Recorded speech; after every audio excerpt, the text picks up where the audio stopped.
So once again, thanks for dropping by the channel. If you like the content, if you're new to the channel, please hit subscribe, share the video if you felt it was useful. Now let's get into this.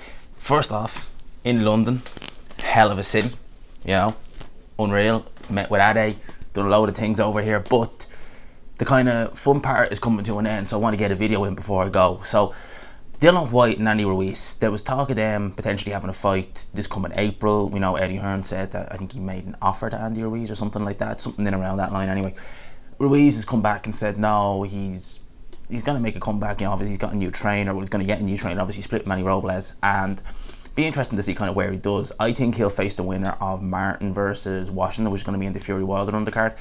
But Dillian Whyte has come back and is really not too happy, because I think Andy Ruiz put out a tweet. I can't remember exactly what the tweet was, but at the bottom of it he had a picture of Dillian Whyte when he got stopped by Anthony Joshua.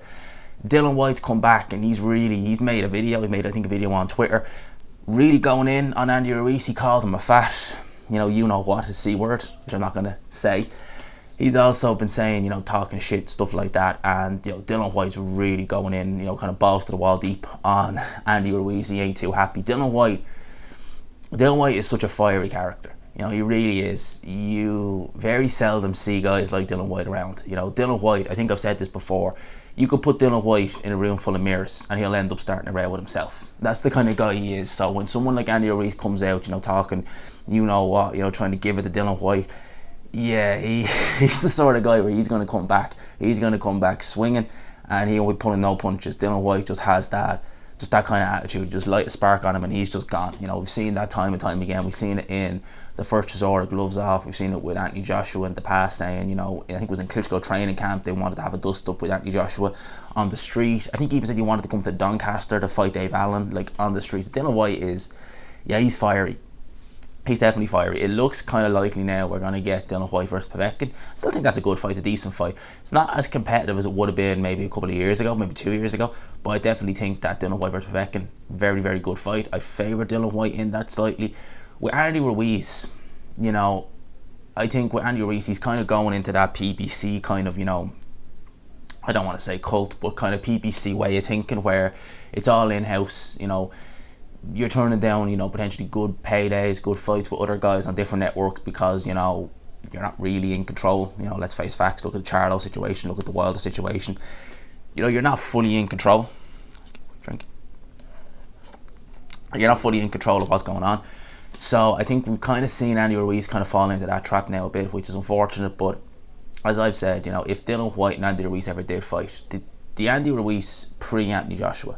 So we're talking about an Andy Ruiz who has a bit of fire in him, you know, is a hungry fighter who's trying to get somewhere. I think he beat Dillian Whyte. This Andy Ruiz, the multi-millionaire who lives on Snickers amongst other things, is the fire there.